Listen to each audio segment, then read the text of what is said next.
नमस्कार साथियों। तो आज है 8 मार्च 2026। दोस्तों, लास्ट डे यानी फ्राइडे के दिन मार्केट में जितना गिरावट होना था ऑलरेडी हो चुका है। अब देखना यह होगा कि कल क्या होता है, क्योंकि आज की डेट में जितने भी जियोपॉलिटिकल डेवलपमेंट हो रहा है या चल रहा है उसके ऊपर कहीं ना कहीं मार्केट जरूर रिएक्ट कर रहा है। चाहे अच्छा डेवलपमेंट हो, अच्छा रिएक्शन, अगर खराब कुछ भी हो रहा है तो नेगेटिव रिएक्शन। जैसे कि अभी आप देखिए, आज शाम की पहले वीडियो में आपके साथ मैं शेयर भी किया था ये खबर कि ईरान की सुप्रीम लीडर आयतुल्ला अली खेमेनी की डेथ के बाद उनके जगह कौन लेगा, मतलब न्यू सुप्रीम लीडर कौन होगा वो डिसाइड तो हो गया, बट ईरान की तरफ से नाम जो है डिस्क्लोज नहीं किया। जैसे कि यहाँ पे आप देख सकते हो, Iran prepare to new name supreme leader as fuel dumb down. ठीक है, अब इसके अगेंस्ट में ट्रम्प की तरफ से भी एक रिप्लाई आ चुका है। ये आज रात की खबर है, मैं आपको दिखा रहा हूँ। और आज की डेट में मैं सीरियसली कह रहा हूँ कि हर एक घंटा बहुत इंपॉर्टेंट है। मतलब प्रत्येक 1 घंटा 2 घंटा छोड़ छोड़ के कुछ ना कुछ आपको नया सुनने को मिल रहा है। ट्रम्प से next Iran leader won't last long without his approval. तो ट्रम्प की तरफ से सीधा सीधा मैसेज दे दिया कि विदाउट ट्रम्प के अप्रूवल के वो ज्यादा दिन जिंदा नहीं रह सकता। सिंपल यहाँ पे कह सकते हो कि थ्रेट कर दिया है ईरान को। एक बार मैं आपको पढ़ के सुनाता हूं तो आपको बेटर क्लैरिटी मिल जाएगा। US president Donald Trump said Sunday, मतलब आज रात को, that Iran next supreme leader is not going to last long. Is not going to last long मतलब ज्यादा दिन रह नहीं सकता। ठीक है, if Tehran does not get his approval first. साथ में क्या कहा कि अगर ईरान ने ट्रम्प से अप्रूवल नहीं लिया तो, और ईरान ऐसा नहीं करेगा। मतलब जितने भी इंसिडेंट हो रहा है, आपको एक बात तो पक्का पता चलेगा कि ये जंग दोस्तों अभी खत्म नहीं होने वाला है, और ज्यादा लंबा खींचेगा। जितना लंबा खींचेगा निवेशक के लिए उतना ही बुरा है कि नहीं। जैसे कि यहाँ पे आप देखिए नेक्स्ट पैरा में क्या कहा, he is going to have to get approval from us, मतलब यूएस से। ट्रम्प टोल्ड एबीसी न्यूज, एक मीडिया में इन्होंने ब्रीफ देते हुए कहा, if he does not get approval from us he is not going to last long. सीधा सीधा थ्रेट दे रहा है। और दूसरी तरफ अगर हम बात करें मिडिल ईस्ट में, वहां पे तो गोलाबारी चल रहा है। मतलब एक दूसरे के जो एसेट्स है उसके ऊपर हमला किया जा रहा है। जैसे कि ये एक आज खबर मिला। बाय द वे, एक और यहाँ पे मैं आपको दिखाता हूँ। इसराइल ने स्ट्राइक, यहाँ पे जो हमला किया है, इसराइल स्ट्राइक F-14 जो ईरान की एक फाइटर जेट है ड्यूरिंग अटैक ऑन तेहरान। ठीक है, कुछ एयरपोर्ट है वहाँ पे, इस्फहान एयरपोर्ट नाम करके, तो वहाँ पे हमला किया। जो F-14 फाइटर जेट था उसको तबाह कर दिया। दूसरी तरफ से हमने देखा कि ईरान की तरफ से भी लगातार रिटेलिएट किया जा रहा है। जहाँ जहाँ पे यूएस की मिलिट्री बेस है, चाहे सऊदी की बात करें, दुबई की बात करें, वहाँ पे अभी भी हमला हो रहा है। मतलब लास्ट डे तेहरान, मतलब ईरान ने कहा था कि हम हमारे जो पड़ोसी है गल्फ नेशन उसके ऊपर हमला नहीं करेंगे, बट स्टिल अभी भी हो रहा है। क्योंकि देखिए जंग में यहाँ पे सब कुछ जायज़ है, सिंपल बात है ना। पर उसके साथ साथ दोस्तों एक चीज़ मुझे जो खटक रहा है, आप लोग भी इस बारे में थोड़ा सा ओपिनियन देना, आपका क्या ओपिनियन है। बट ये आज रात की खबर है, आप देख सकते हो, ये 8 तारीख 10:26 की खबर है। ट्रम्प की तरफ से कहा गया एक और स्टेटमेंट कि Trump signal a US ground troops operation in Iran cites a very good reason. तो यहाँ पे यूएस की जो ग्राउंड ट्रूप्स, मतलब जो थल सेना है, वो कुछ बड़ा ऑपरेशन करने की प्लान कर रहा है।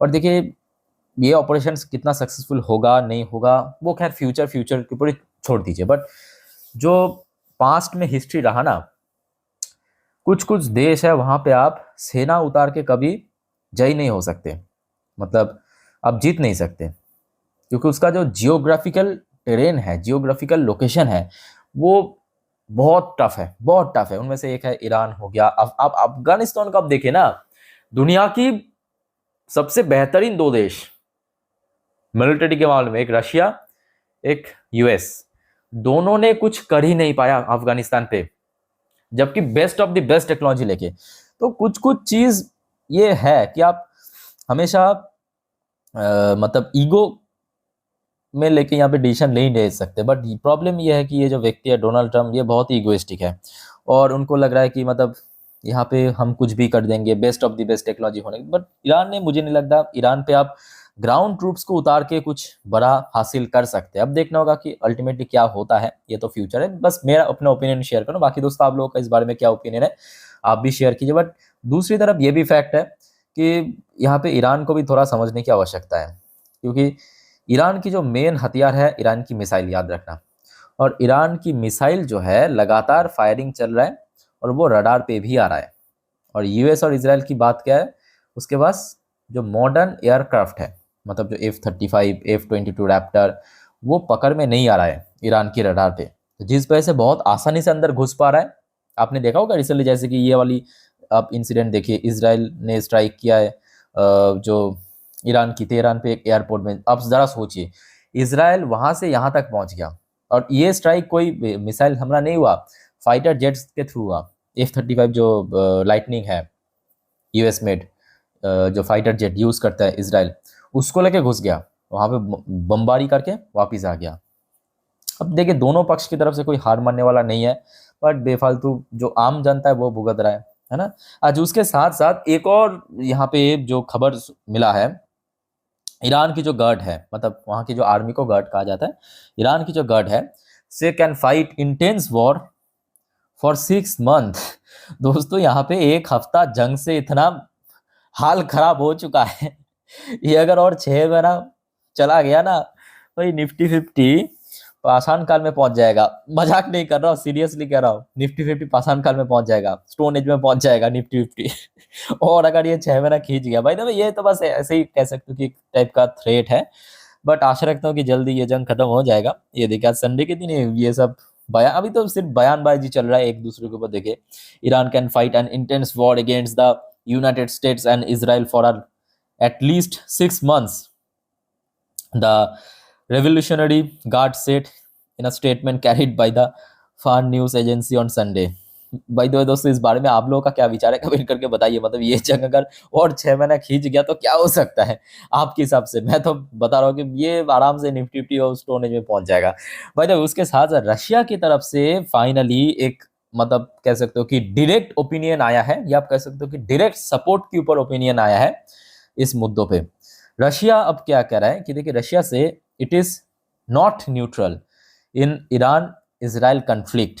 तो अभी जो रिसेंटली ये कन्फ्लिक्ट शुरू हुआ है, पिछले लगभग 8-9 दिन हो चुका है, इसमें रशिया ने ओपनली आके आज पहली बार कहा है, क्योंकि इसके बाद ओपनली नहीं कहा था, बट रशिया की जो एक्शन था वो तो साफ साफ ऑब्वियसली ईरान की, मतलब प्रो ईरानी था।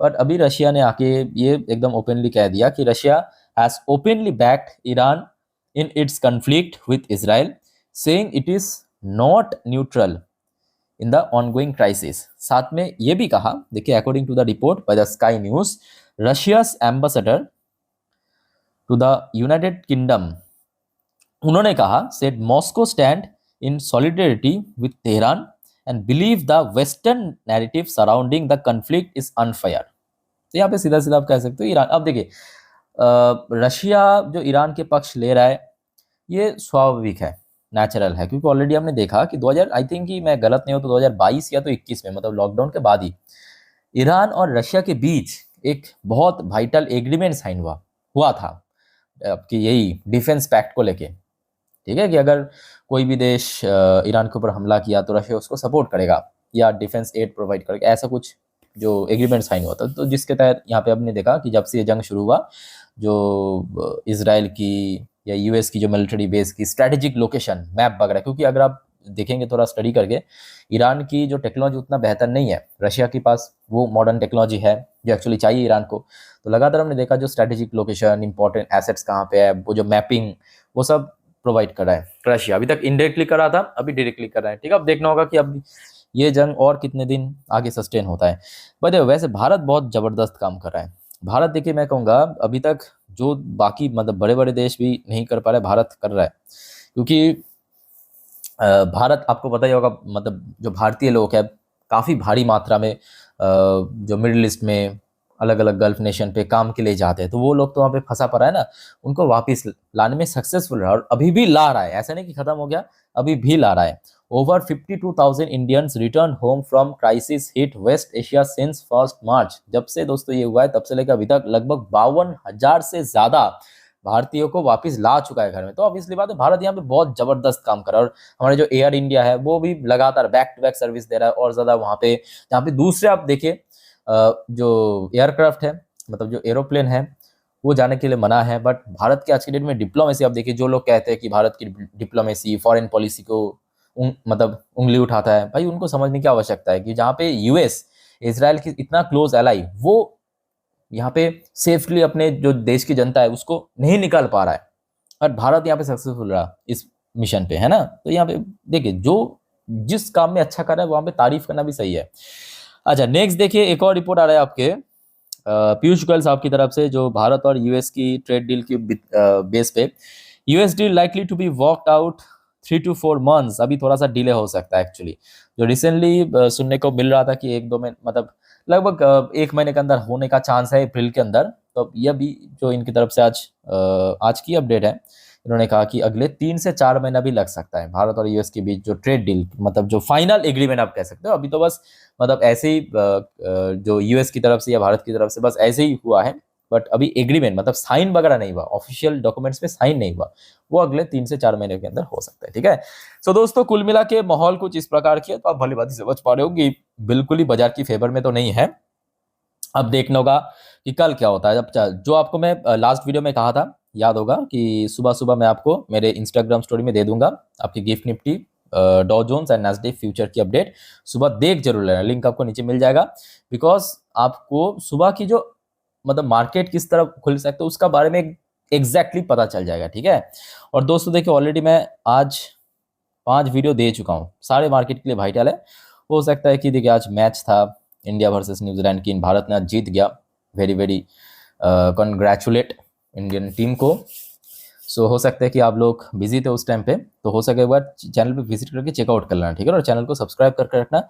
और दोस्तों मोस्ट इंपॉर्टेंट याद रखना, जो आपको मैं लास्ट वीडियो में भी कहा था कि कल याद रखना, कल सोमवार के दिन मैं इस चैनल पे वीडियो अपलोड नहीं करूंगा, कुछ पर्सनल कारण है, ठीक है, काम है कुछ पर्सनल। सो फर्दर मैं वीडियो अपलोड करूंगा सेम शेड्यूल में ट्यूसडे से, मंगलवार से, ठीक है। तो ट्यूसडे से इस चैनल पे फर्दर वीडियो अपलोड होगा, कल इस चैनल पे कोई भी वीडियो नहीं आएगा, ओके। नॉर्मली अगर कुछ वाइटल अपडेट मिला तो डेफिनेटली मैं आपको इंस्टाग्राम स्टोरी में दे दूंगा, तो आप मेरे साथ इंस्टाग्राम में कनेक्ट रहना। परसों से नॉर्मल टाइम पे वीडियो आ जाएगा, ठीक है, परसों मतलब मंगलवार से। तो इस वीडियो को वाइंड अप करता हूँ, मिलते हैं नेक्स्ट वीडियो में, टेक केयर, बाय बाय, जय हिंद।